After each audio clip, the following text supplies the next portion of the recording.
მოემზადეთ მეგობრებო, იმიტომ რომ ოქტაგონზე ისეთი ქარიშხალი ტრიალებს, რომელსაც დიდი ხანია MMA-ის სამყარო არ უნახავს. ილია თოფურიამ ჩვენმა მატადორმა ისეთი სიტყვები ისროლა, რომ მთელი სპორტული სამყარო შეზანზარდა. ეს არ იყო უბრალოდ გამოწვევა, ეს იყო პირდაპირი დარტყმა ისლამ მახაჩევის და მისი ლეგენდარული მენტორის, ხაბიბ ნურმაგომედოვის მემკვიდრეობაზე. წარმოგიდგენიათ, ილიამ თქვა, რომ ისლამს მისივე საყვარელი ილეთით დააშვებინებს წამოსვლას და ამას პირდაპირ ხაბიბის თვალწინ გააკეთებს. აი ამას ქვია ქართული ჟინი და თავდაჯერებულობა. ეს აღარ არის უბრალოდ სპორტული დაპირისპირება, ეს უკვე პირადი ვენდეტაა. ისლამ მახაჩევი კი, რომელიც ამჟამად მსუბუქი წონის ტახტზე ზის, ამ ყველაფერს თავისი ჩვეული ცივი სიმშვიდი ხვდება. მზად ვარ ნებისმიერისთვის, ყველაფერს ძალიან მარტივად დავამთავრებ. აი ასეთია მისი პასუხი. მას შემდეგ რაც თოფურიამ თეთრი სახლის ტურნირზე ჩხუბი მოითხოვა, მახაჩევმაც არ დაახანა და მიანიშნა, რომ ყველა ეს ტრაბახი ოქტაგონზე დასრულდება. აქ ერთი კითხვა მიჩნდება. მართლა ასე მარტივად წარმოუდგენია ისლამს ილიასთან საქმის დაჭერა თუ ეს უბრალოდ ნიღაბია? დანა ვაითი, UFC-ის მთავარი კაცი, უკვე ხედავს, რომ აქ დიდი ფული და დიდი ისტორია იწერება. ის ამბობს, რომ მახაჩევი ლეგენდარულ სტატუსს უახლოვდება და სულ რაღაც ორიოდე ბრძოლა აშორებს GOAT, ყველა დროის ყველაზე უკეთესო წოდებამდე. მაგრამ ჩვენ ხომ ვიცით ილიას ამბოვი, როცა ყველა ამბობდა, რომ ვოლკანოვსკი დაუმარცხებელია, ილიამ გამოვიდა და დაანახა ყველას, რა შეუძლია ქართულ ძალას. დანა ვაითი იმასაც აღიარებს, რომ რეიტინგები ხშირად აირევა ხოლმე და მედია ცდება, რაც ილიას შანსებს კიდევ უფრო რეალურს ხდის. საინტერესოა, რომ ისლამი ილიას გამოწვევებს ისე უყურებს, როგორც მორიგ მოტივირებულ მებრძოლს, რომელსაც მისი ქამარი უნდა. ის ამბობს, რომ ილიამ ჯერ თავისი წონა უნდა დაალაგოს და მერე იოცნებოს მასთან შეხვედრაზე. მაგრამ მეგობრებო, განათავად ისლამი არ იყო ასეთივე მშიერი და ამბიციური რამდენიმე წლის წინ? რიტორიკული კითხვაა, რა თქმა უნდა. ილიას თავდაჯერებულობა კი ახალი არ არის. ის ჯერ კიდევ მაშინ ამბობდა, რომ ისლამს დაამარცხებდა, როცა მახაჩევი დივიზიონს ატერორიზებდა. მან უამრავ მომგებიან შემოთავაზებაზე თქვა უარი მხოლოდ იმიტომ, რომ მისი მიზანი უცვლელია. იტული მახაჩევის წინააღმდეგ. და აი აქ შემოდის დემეტრიუს ჯონსონი, MMA-ის ცოცხალი ლეგენდა, რომელმაც აბსოლუტურად შოკის მომგვრელი რამ თქვა. მისი აზრით, თუ ისლამი ილიას დაამარცხებს, მან კარიერა უნდა დაასრულოს ისევე როგორც ხაბიბმა ქნა, პიკში ყოფნისას. ჯონსონი თვლის, რომ მახაჩევს ფულით საკმარისი აქვს და გდებაც, ამიტომ ზედმეტი რისკი აღარ ჭირდება. წარმოგიდგენიათ, ილიასთან ბრძოლა შესაძლოა ისლამისთვის ბოლო აღმოჩნდეს. ეს კიდევ უფრო ზრდის ფსონებს.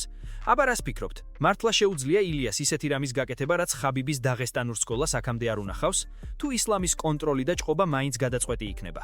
ილია ამბობს, რომ მას უპირატესობა ყველაფერში აქვს, დგომშიც, პარტერშიც და ფსიქოლოგიაშიც. ის პირდაპირ დასცინის მახაჩევს და ეკითხება, რომელი ილეთია შენი საყვარელი? მითხარი და ზუსტად იმით დაგამარცხებო. ეს უკვე აღარ არის სპორტი, ეს უკვე ნამდვილი ფსიქოლოგიური ომია. მოდით პირდაპირ ვთქვათ. ილია თოფურია მხოლოდ მებრძოლი კი არა, ნამდვილი სტრატეგია. მან იცის, როგორ შეაშფოთოს მეტოქე იქ, სადაც ყველაზე მეტად სტკივა. მისი ბოლო განცხადებები ისლამ მახაჩევის მისამართით უკვე ყოველგვარ ზღვარს ცდება. იცით რას ამბობს? არა მარტო ისლამს, ხაბიბსაც კი დავაძინებდიო. ეს სიტყვები დაღესტანში ისე ჟღერს, როგორც წმინდაზე ხელის აღმართვა. ილია მიზანმიმართულად ჩაეწება მახაჩევის და ხაბიბის ურთიერთობას, რადგან იცის, რომ ემოციურ ნიადაგზე ადამიანების შეცდომებს უშვებენ. მაგრამ აქ ერთი ძალიან საინტერესო დეტალი ამოტივტივდა, რომელიც აქამდე ჩრდილში იყო.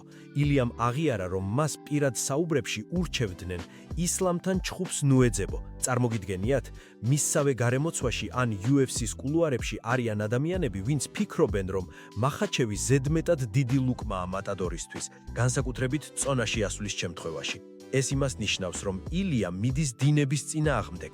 ის არ უსმენს ფრთხილ რჩევებს, ის საკუთარი ინტუიციით მოქმედებს. აი ეს არის ნამდვილი ჩემპიონური ხასიათი. როცა მთელი სამყარო გეუბნება არა, შენ კი მაინც წინ მიდიხარ. მეორე მხარეს კი მაიკლ ბისპინგი გვყავს, რომელიც ცეცხლზე ნავს ასხამს. ბისპინგი ამბობს, რომ ილიასა და ისლამის შეხვედრა გარდაუვალია და ეს იმაზე ადრე მოხდება, ვიდრე ჩვენ გუგონია. ის იცავს მახაჩევს იმ ბრალდებისგან, თითქოს ის მოსაწყენი მებრძოლია. გახსოვთ ილიამ რომ დაწერა, ისლამი მოსაწყენიაო. ბისპინგმა ეგრევე ჩამოუთვალა, მოსაწყენი იყო, როცა მოიკანო პირველივე რაუნდში დაახჩრო, თუ მაშინ იყო მოსაწყენი პორიეს მეხუთე რაუნდში რომ მოუგო და ბონუსი აიღო. ან იქნებ ვოლკანოვსკის თავში წიხლი რომ მოხვდა, ეგ იყო მოსაწყენი? აშკარაა, რომ ილია ამ მოსაწყენის იარლიხს მხოლოდ იმიტომ იყენებს, რომ ისლამი წყობიდან გამოიყვანოს. და აი მივედით მთავარ თემამდე, ბრძოლა თეთრ სახლში.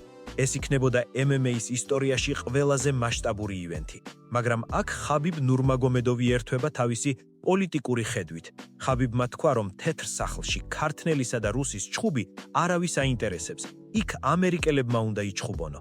ცოტა უცნაური ნათქვამია, არა? განსაკუთრებით მაშინ, როცა მთელი მსოფლიო სწორედ ამ დაპირისპირებას ელოდება. იქნებ ხაბიბი უბრალოდ ცდილობს თავისი მოწაფე დაიცვას იმ ზედმეტი წნეხისგან, რასაც ილიასთან ბრძოლა მოიტანს. ილია კი არ ჩერდება, ის უკვე 3 წონით კატეგორიაში ჩემპიონობაზე ოცნებობს. ეს ისეთი რამ არის, რაც MMA-ში ჯერ არავის გააკეთებია. ბისპინგი ამ იდეას სკეპტიკურად უყურებს, მაგრამ ილიასთვის სკეპტიციზმის საწვავია. ის ამბობს, რომ თუ UFC ამ ბრძოლას ჩაჩხრის, ის მზად არის ნებისმიერ წამს ჩაერიოს. 70 კილოგრამამდე დაკლება დასჭირდება, დაიკლებს. 77-ში მოუწევს ასვლა, ავა. მთავარია ოქტაგონზე მახაჩევი დახვდეს. მეგობრება, დააკვირდით ამ დინამიკას. ერთ მხარეს არის მეთოდული, მშვიდი და თითქმის რობოტული სიზუსტის მქონე ისლამი, მეორე მხარეს კი ცეცხლოვანი, ქარიზმატული და თავდეურად თავდაჯერებული ილია. ეს არის კლასიკური სცენარი, სადაც ძველი სკოლის დომინაცია ახალ რევოლუციურ ძალას ეჯახება.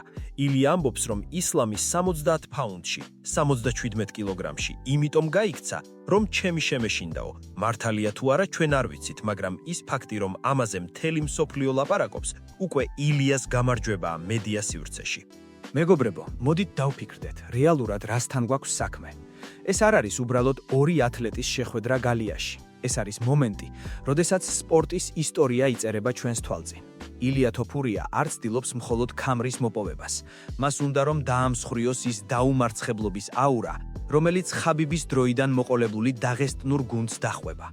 როდესაც ილია ამბობს, რომ ისლამს ხაბიბის თვალწინ დაამარცხებს, ის პირდაპირ ურტყამს მათ მთავარ სიამაყეს.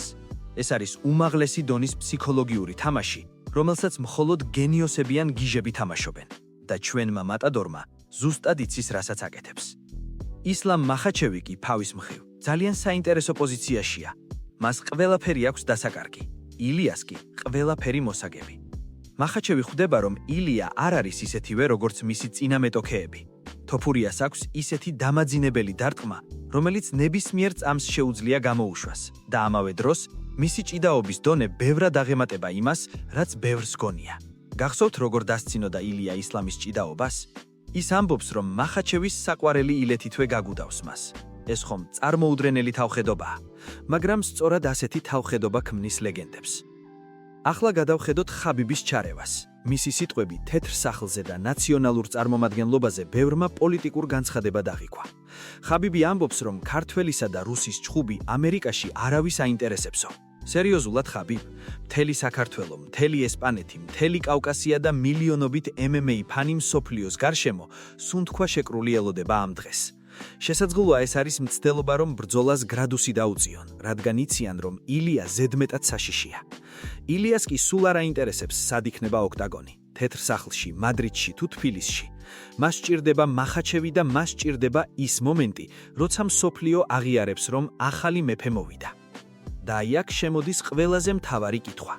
რა მოხდება, თუ ილია მართლა გააკეთებს იმას, რასაც გვპირდება? თუ ის გახდება პირველი მებრძოლი, ვინც 3 წონაში აიღებს ქამარს.